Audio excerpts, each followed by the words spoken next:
ফের চিকিৎসার গাফিলতির অভিযোগ। ঘটনায় উত্তেজনা ছড়ালো ডোমজুর থানার অন্তর্গত কাটলিয়ার একটি বেসরকারি নার্সিংহোমে। খবর পেয়ে ঘটনাস্থলে পৌঁছয় ডোমজুর থানার পুলিশ।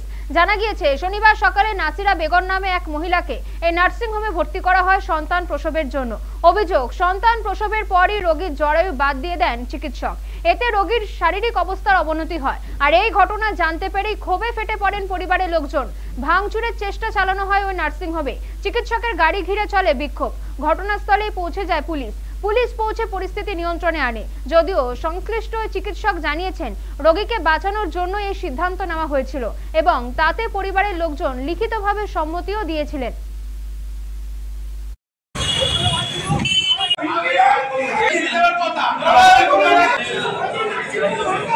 সকাল 8টা আমরা ভর্তি করি।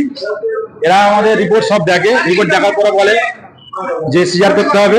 সিজার করার বলে এরা আইসিইউতে ঢোকানোর পরে 10:30টা নাগাদ এরা ওখান থেকে ডাক্তারবাবু এসে আমাদের বলে যে আপনাদের পেশেন্টের কন্ডিশন ভালো না, ব্লাড লাগবে। আমরা বলি ঠিক আছে, ব্লাড যা লাগে আপনারা দিন। ব্লাড ওরা দিয়েছে। বাকি আরো 8 ঘন্টা পরে এসে বলে আপনাদের পেশেন্টের বাচ্চা ঘর কেটে তুলে দিয়েছে। কিন্তু বাচ্চা ঘর কাটার কোনো অনুমতি আমাদের থেকে নিইনি ওরা। বাচ্চা ঘর কাটার অনুমতি আমরা কোনো মাসে দিইনি। ওরা আমাদের বাচ্চা ঘর কেটে তুলে দিয়েছে। বাকি 2 ঘন্টা 3 ঘন্টা হয়েছে। বলছি কি বাচ্চা হয়েছে, মেল না ফিমেল, কোনো ইনফরমেশন দিইনি। ওরা বলেছে ব্লাডের টাকাটা আগে দিন, তবে বাচ্চার ইনফরমেশন দেবো। 3 ঘন্টা যাবতীয় আমরা এখানে দাঁড়িয়েছিলাম, কোনো বাচ্চার ইনফরমেশন দিইনি আমাদের। কি বাচ্চা হয়েছে, রোগী কেমন আছে, শুধু বলছে ব্লাডের টাকা পেমেন্ট করো, কথা বলেছে। সমস্ত এখানে মানুষ আছে, সবাইকে জিজ্ঞেস করে এর বিচার চাই। আমাদের অনুমতি ছাড়া বাচ্চার ঘর তুললো কেন? যে বাচ্চার ঘর তুলে নেওয়া হবে এই কথাটা হয়নি। বাচ্চার ঘর তুলে তালেই নিয়ে আমাকে ওটিপিতে রেখেছে।